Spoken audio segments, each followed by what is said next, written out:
Well, I'm very glad to have this opportunity to present my work in progress at the Philology seminar this time, and I hope you will find this interesting. More than that, I hope to persuade you first of a methodology for investigating prosodic sound change, and secondly, I hope to persuade you of the validity of my experimental data. Your comments and questions are most welcome.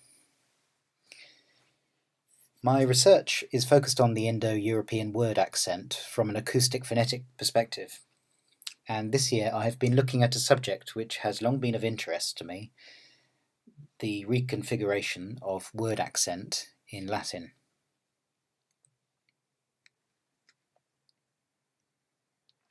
So first, let me give some words of background to the study.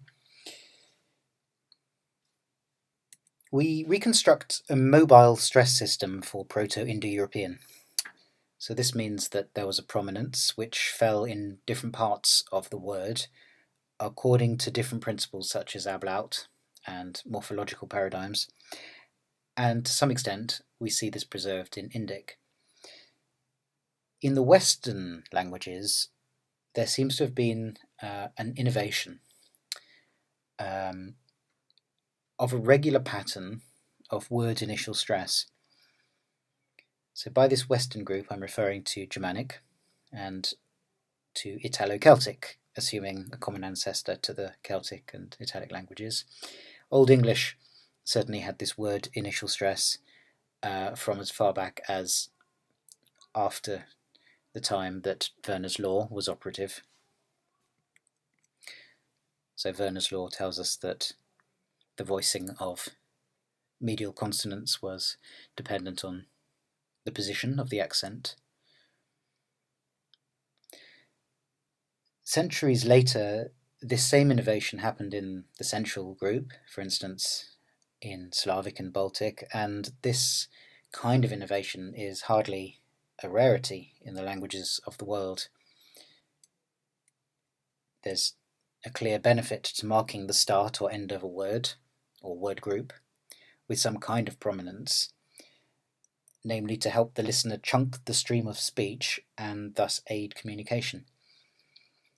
Of the 500 or so languages surveyed by the World Atlas of Linguistic Structures, which is easily accessible online, about a fifth have word stress in a fixed position, and about a fifth of these put that stress at the start of the word. Of course, the benefit would be the same from a word final or penultimate stress system, for instance, marking the other end of the word. The Greek recessive accent would give us something somewhere between the complete predictability of a fixed stress system and the complexities of the kind of thing we reconstruct for PIE.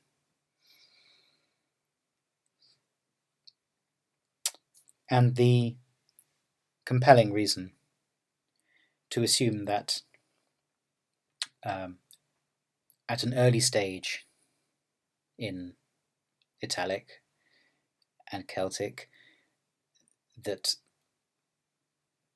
the accent moved to initial position is that in the earliest evidence we can see vowel changes and even reductions and loss of whole syllables later in the word, never in word initial position.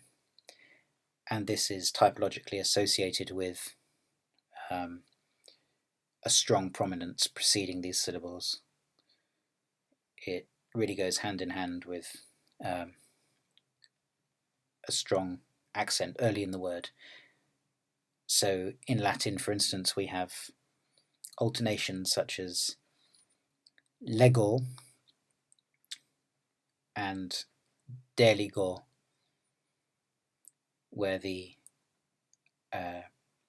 prefix de is assumed to have once borne the stress, and as a result, the lexical vowel e has been raised to I, deligo. And by way of example of apocope of the the cutting off of a syllable, we can see that the Latin word for but, out, contrasts with bisyllabic auti in Oscan, so we assume that the final syllable has dropped off in Latin. We might assume that this reconfiguration was the result of language contact. For instance, we know that Etruscan also demonstrates reductions in unstressed syllables. So we have Rasenna and also Rasna.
Before I say more about Latin, a few words more generally about word-level prosody.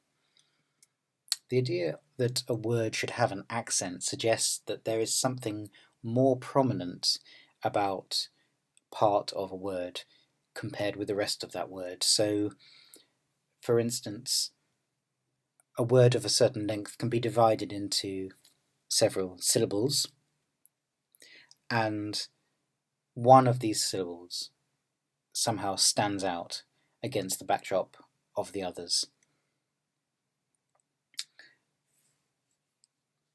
Critically, it's identifiable by native speakers, assuming that there is an accent, perhaps even if the accent isn't something that we can measure in acoustic terms, it might somehow feature in the collective memory of speakers as to where the accent ought to be. In fact, it turns out that the linguistic description of accent can be a problem even for linguists who are native speakers of the language in question, and you can sometimes get opposing accounts of how the accent works in a given language, and this is presumably due to the subtlety of the cues and a high degree of inter-speaker variation.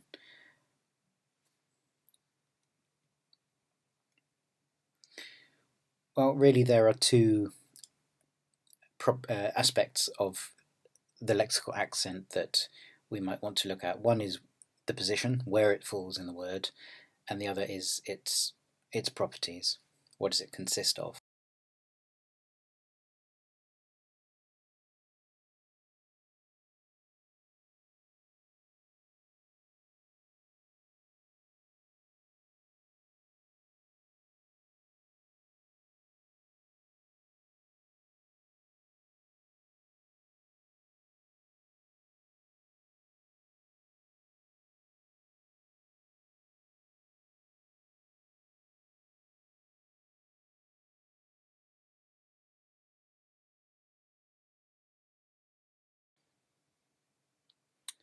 Over the centuries, the Old Latin accent has been described in terms of a heavy stress, which implicitly suggests that there are languages with a pitch accent and others with a stress accent.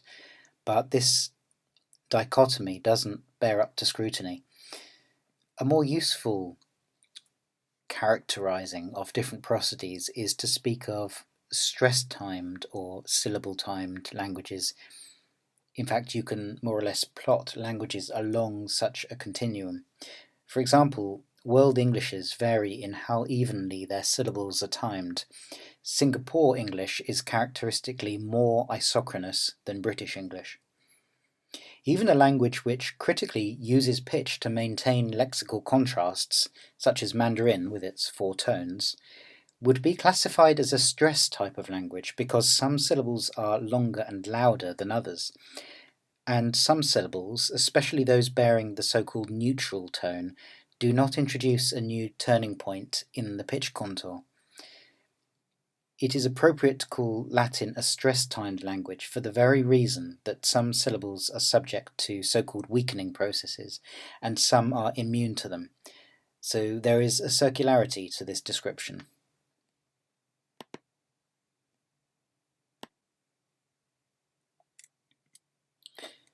So we could, in fact, deconstruct the idea of words having their own accent at all. First of all, words don't exist in isolation other than in our linguistic experiments, and even then we have to be careful about list intonation and boundary phenomena.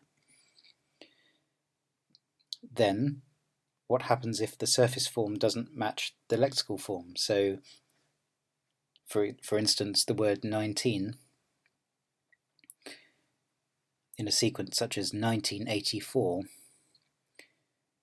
we could say that to avoid stress clash, the final stress on 19 is pushed back 1 syllable, a kind of connected speech process. Alternatively, we could say that 19 has word initial stress, but when we say the word in isolation, the stress is shifted to the final boundary. And after all, the phonetics of the word accent are exactly the same as those of larger chunks. Prominence within the word is expressed by the same acoustic cues that we use to express intonation over a longer sequence of syllables. We shouldn't assume that the accent should take a particular form, or that one prosodic form would map onto the same function in different languages, or even related languages.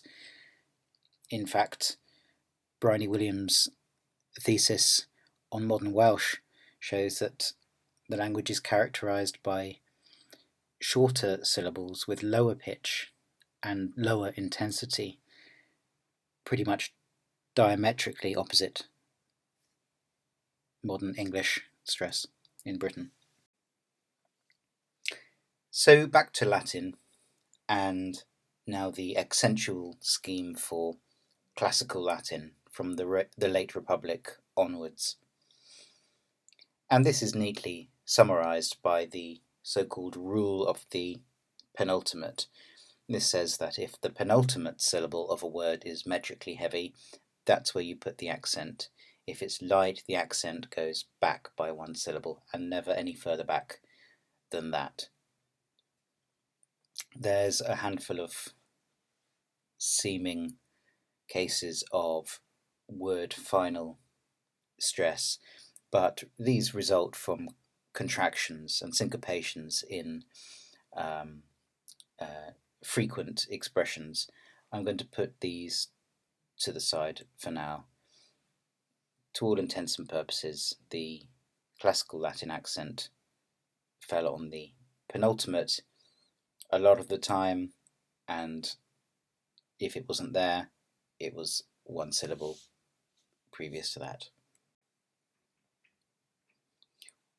While saying that stress placement is contingent on the metrical structure of the syllable, presupposes that we know what makes a syllable heavy or light, and indeed that does vary from language to language, and in fact within a language there can be a grey area. So for instance, in Latin we find the mute plus liquid situations are indeed metrically ambiguous.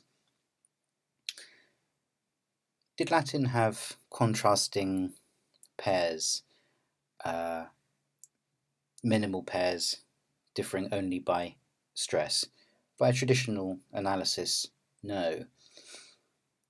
However, if we think of the vowel system, short and long counterparts, we could say that every vowel had a contrast on a prosodic tier. So, for instance, malum and malum, assuming that vowel height was more or less the same, would be a prosodic minimal pair by this analysis.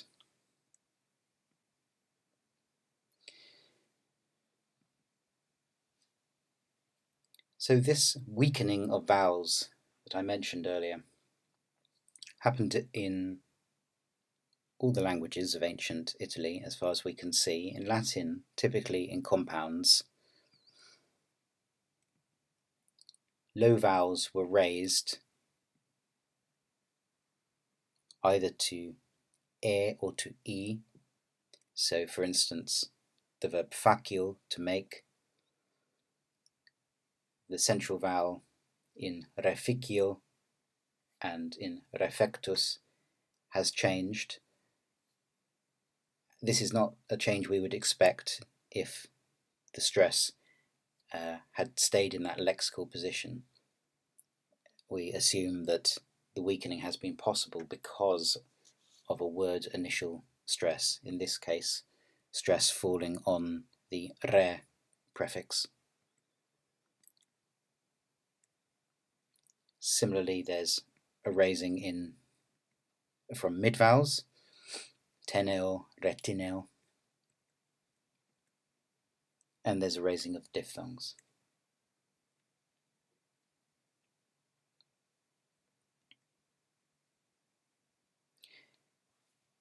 So we take this vowel raising to be a critical piece of evidence of word initial stress in Old Latin. In fact, I also take it to be indicative of weight sensitivity in Old Latin, since we can see, for instance, the division between e in closed syllables and e in open syllables from original a. So the facio, reficio, refectus paradigm is indicative of weight sensitivity.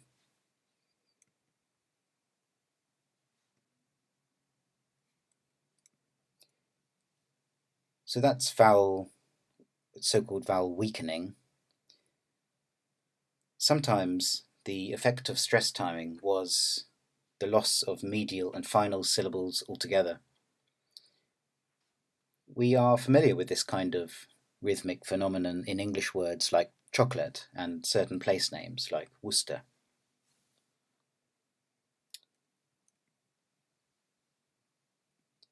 The earliest inscriptions don't show syncopation, but from the 5th century this is one of the distinctive things about Italic phonology, making it look quite different from other Indo-European languages.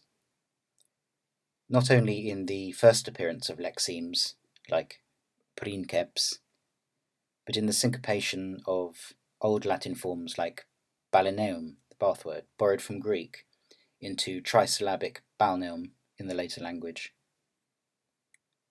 Syncopation was still productive in Vulgar Latin because whole syllables have gone missing in Romance. So, for instance, Italian donna from domina. This process has been busy over the centuries. Perhaps it suggests that the phonetics of Old Latin weren't categorically different from the later language.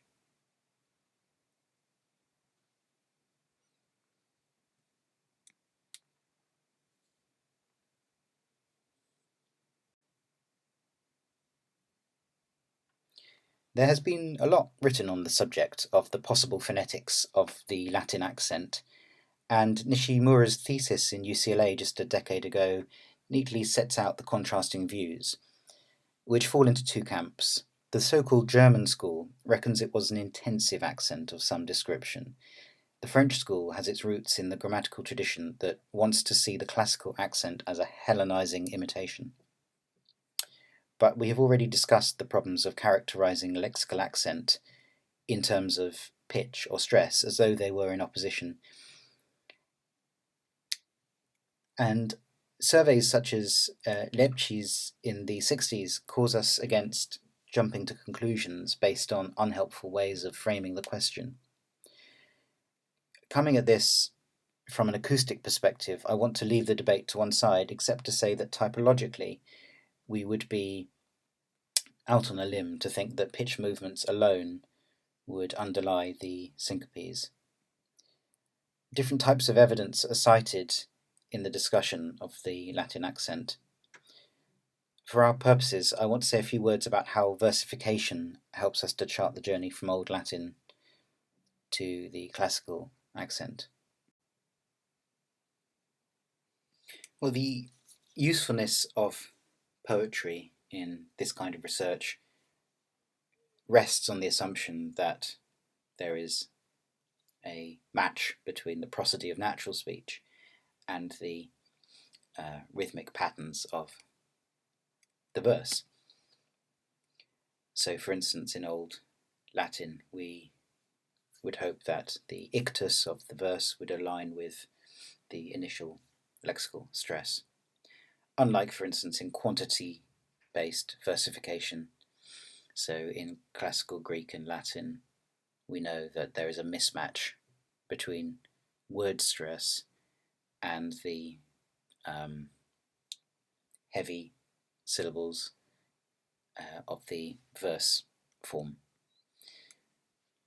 The earliest epigraphic evidence of Latin comes from the 3rd century, and that includes epitaphs, such as this one here, to the consul Lucius Cornelius Scipio, written in what was known as the Saturnian meter. By the end of the 3rd century, people didn't understand how the Saturnian worked metrically, other than a sense that it fitted the stress patterns of the language, a kind of qualitative basis, and that the lines split in two. In the last 20 years, there's been a new understanding of how it is likely to have had a structure which reflected the timing of syllables based on a Moraic count. A trochaic foot consists of only one syllable if that syllable is metrically heavy because of a long vowel, or in the case of a short vowel, if the syllable is closed with a consonantal coda. You have to say that all word final syllables are extrametrical, and parsing from left to right, you then get a neat fit. The potentially stress-bearing syllables align with the 8 beats of the line if you allow for empty spots like musical rest measures. Critically, non-initial monomoraic feet are not available for stress assignment.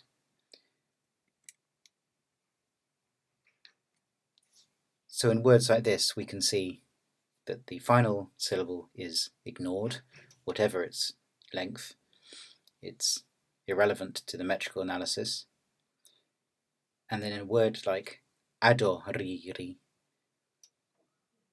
the first foot is bimoraic, ado, and then the ri forms a second, potentially stress-bearing foot in between.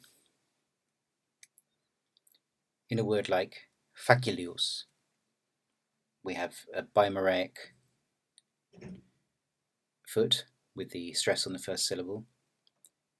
The third syllable, li, is a stranded monomoraic foot between the stressed foot and the extrametrical foot. In a word like tempestatibus, we see that the syllable which would in time become stress-bearing, the antepenultimate, has a stressed position in the line of verse.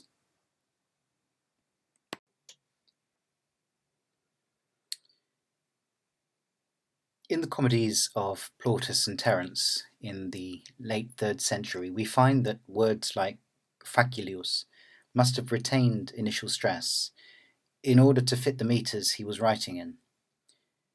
But it is exactly words like these which contain the potential for ambiguous stress assignment.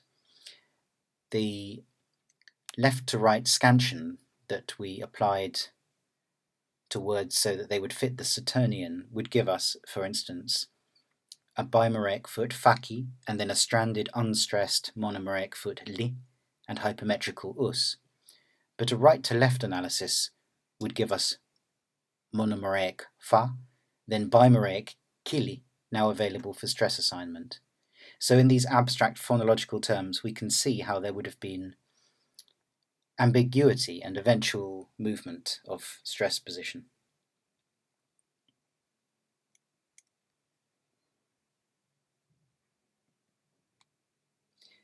So Parsons' account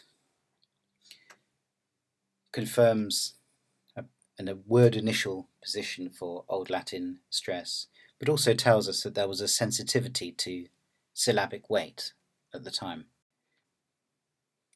In summary then, lexical accent is a syllabic prominence which native speakers recognize based on particular acoustic cues, but there is a variability to this. And in a statement of apparent trend, such as that the stress falls on such and such a syllable, doesn't necessarily do justice to what's going on underneath the surface. There's clear evidence for word initial prominence in Old Latin without needing to commit to any phonetic assumptions.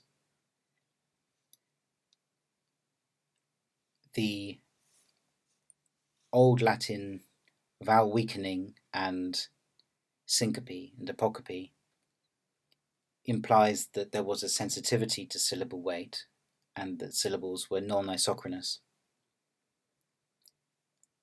And by abstracting away to a prosodic tier, we could say that Latin kind of had prosodic minimal pairs because of contrasting vowel length. There are different kinds of evidence that support the trend in Latin from word initial to the stress to the penultimate, antepenultimate stress system of the later language. But can we model a stress shift such as farcire to facire phonetically? Can experimental phonetics make a contribution to the account?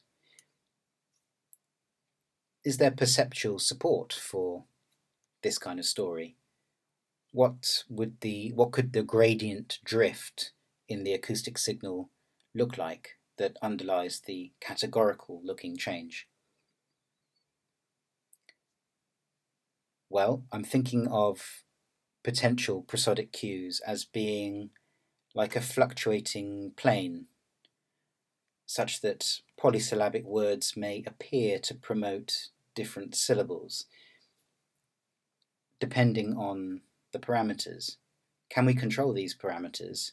And can we probe the discrimination that the listeners would be making? Well, we can't go back in time, but we could use a proxy. And all things being equal, a daughter language would be the obvious choice. In fact,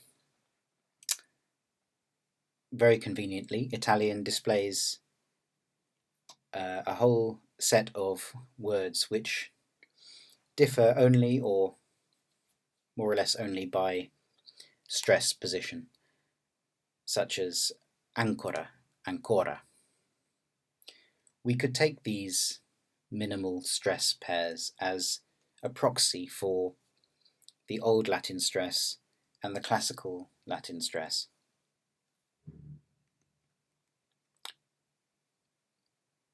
We could ask native speakers which word they think they're hearing. We could give them a binary choice. And that choice would correspond to native speakers perceiving the old Latin form or the classical Latin form in categorically different terms at different times in the past. The reason why we can do this kind of experiment is because of the principle of categorical perception. Now, it's understood that rather than dithering between options, very conveniently for us, the brain makes a discrimination when it's confronted with a varying continuum of a stimulus. So, for instance, on a continuum between voiced da and voiceless ta, there would come a point where listeners would stop saying that they're hearing one of these forms, and they would start saying they're hearing the other. So we would see a kind of steep drop in a chart. So, such as this one here.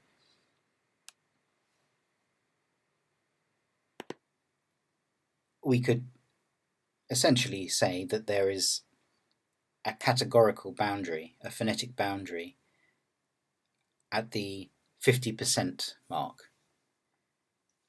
And this boundary has been found on the grounds of the perceptual decision making by the listeners. So here's what I've done. One female speaker from Emilia Romagna has kindly read for me a set of these minimal pairs, and in a way that avoids any kind of list intonation. And from these recordings, I have selected 6 pairs of words which represent 3 prosodic shapes. So the first is an initially stressed word and medially stressed word, levati, levati, portali, portali. The second pair is with a word medial and word final stress, arrivo, arrivo, oscuro, oscuro. And the final pair has stress at initial and final position, auguro, auguro, passero, passero. So there is some vowel quality change in these pairs of words, but I've kind of avoided those as much as possible. And I shall now play what one of these pairs sounds like. Passero, passero, passero.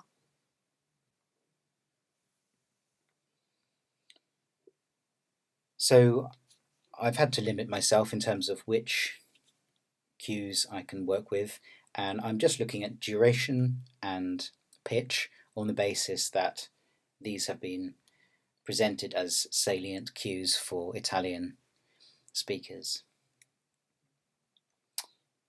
And I've left vowel height, vowel quality alone in this method because I'm using real tokens of word 1 and real tokens of word 2, and I have resynthesized them in Praat speech package, so that as well as these original recordings, I have now a monotonous version of these words. I also got an isochronous version of the words,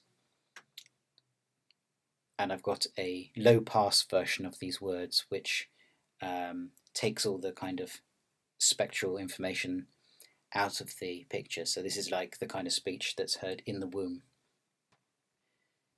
So we need a continuum, but you can't get that just by mushing together waveforms and sort of interpolating those.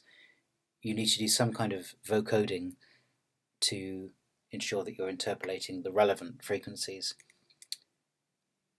And this has only been possible for me to do this work because of a system that John and others have developed for interpolating between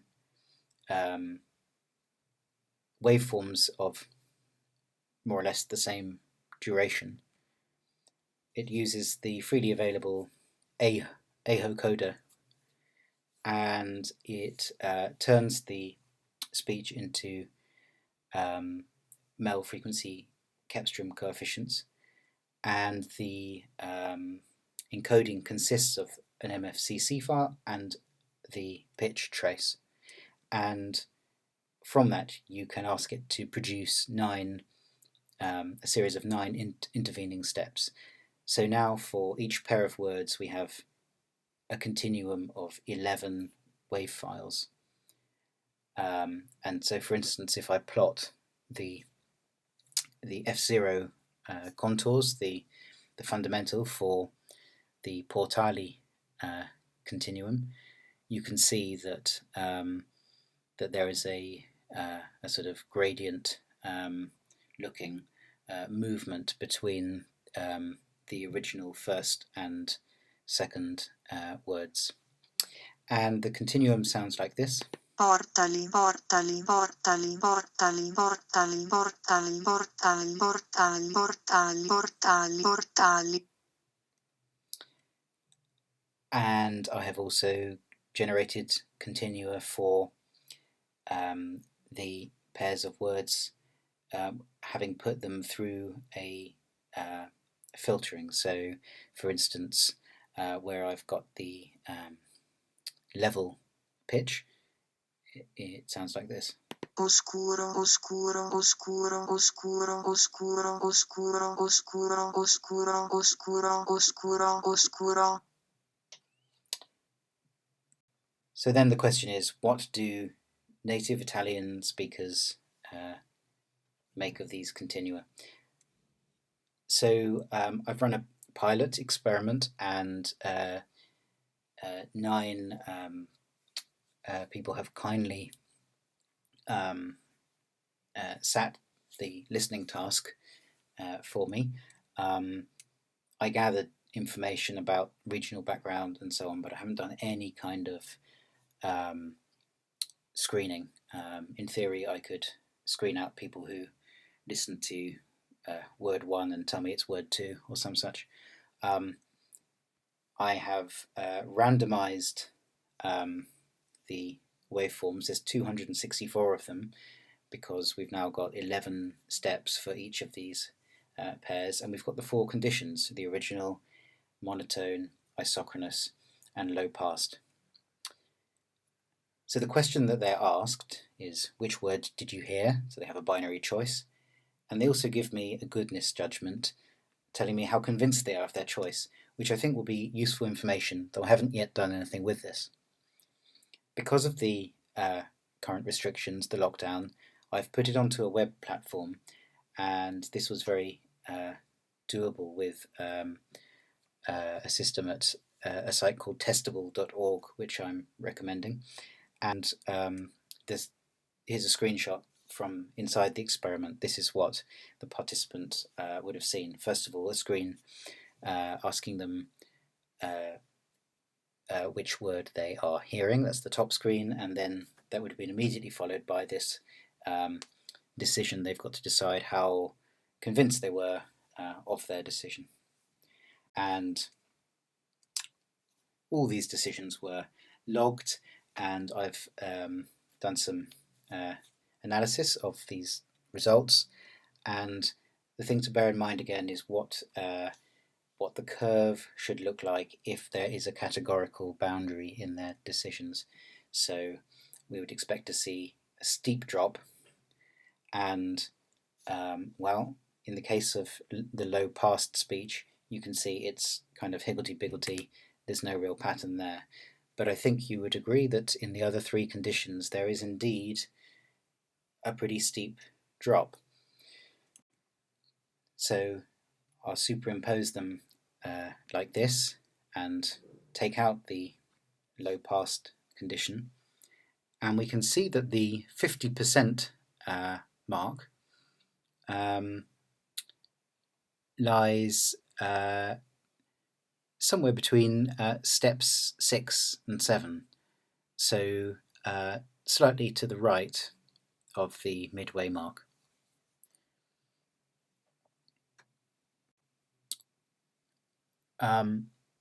Well, as yet, I have no discrimination data. I haven't given binary choices of that description, but as an indication of the discrimination function, we can look at the first instance of where word 2 falls within each set of judgments. So I can see by arranging the listener's decisions into the order of the continua, where it is within each continuum that they first think they're hearing word 2.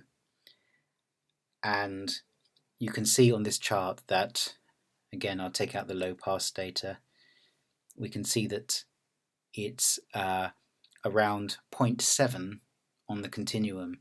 So more or less the halfway point on the continuum, just to the right of that most decisions come for word 2 kicking in. So this gives us some kind of a discrimination function which confirms that there is categorical decision making going on for these 3 conditions. For the moment, I'm just saying that the low pass data is inconclusive. It's fairly clear to see why it's hard to make anything much out when you hear that, but I do believe that something may be possible with only pitch and durational data. I'm probably not attacking that very well yet. Perhaps we could discuss that later. I would say these findings are promising, and on the basis of them I'm going to now gather a larger data set, more balanced set of participants, make sure I've got no gender effect or whatever. And I'll add in the missing discrimination task. Well, these are my preliminary conclusions. First of all, that the categorical looking distribution in the data seems to validate the methodology. That is to say, using a descendant language that has got this proxy that we can work with, namely minimal stress pairs, and that we can explore the questions of variation and change in a historical situation, in this case the reconfiguration of the word accent in Old Latin to Classical Latin. We can also say that pitch and timing do indeed appear to be perceptually salient in Italian for these listeners, and maybe they were also for to Roman ears. And by controlled manipulation of the acoustic cues, it's been possible to investigate movement in perceptual flipping points.